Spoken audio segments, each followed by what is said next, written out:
6, but now it's time to join the BBC's news teams where you are. Goodbye.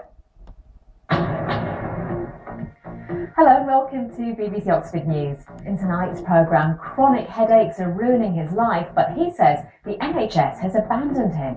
The man who had electrodes implanted in his skull as part of a pain relief treatment, which he says has now stopped working.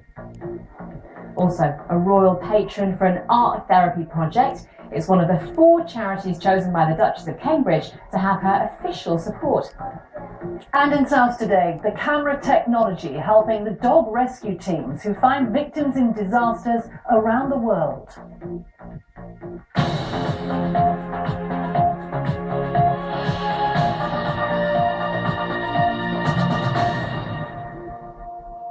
A man who's undergone a medical procedure he called a miracle cure says he feels abandoned by the NHS.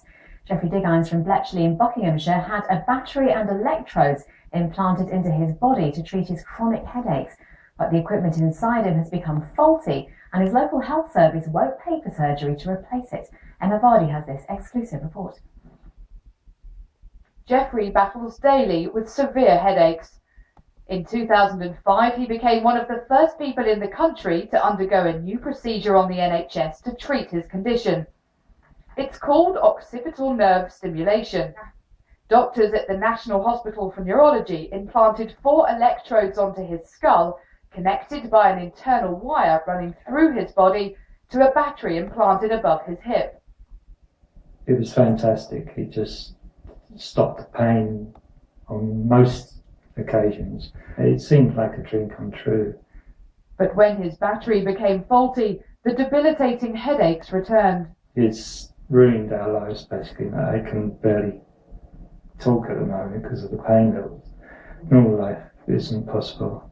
The internal battery Jeff has is about the size of this, and the company that make the kit, Medtronic, say they're still investigating why his has become faulty, but that in the meantime they will provide a new device. But Milton Keynes PCT won't pay for the operation to replace it, which could cost several £1,000s. The battle between him and the health service is so frustrating because he was never told that there was a risk that it could be just stuck inside him, not working and not being able to be removed and not being able to be replaced. I feel abandoned, yes. I've been put on an experiment and the experiment's gone wrong, and until I get this equipment replaced, I'm stuck here holding my head all day long.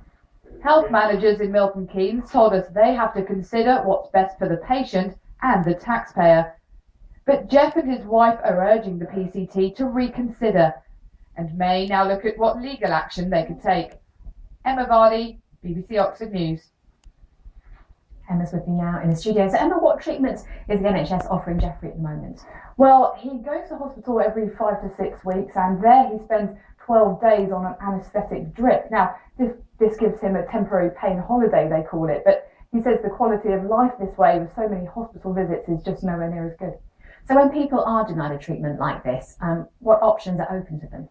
Well, we've been talking to a few medical lawyers today. They say you can appeal against NHS decisions. If that fails, you can then ask for a judicial review. But unfortunately, it's rare for these to be successful when taking on the NHS. Now, they also told us it's actually up to each local health service to decide what it spends its money on. And they may, for example, have to weigh up things like one person's specialist treatment against several other people's hip replacement operations. And it seems that what's actually happened here is that medical advances have now got far more expensive than what the country can actually afford for what people need.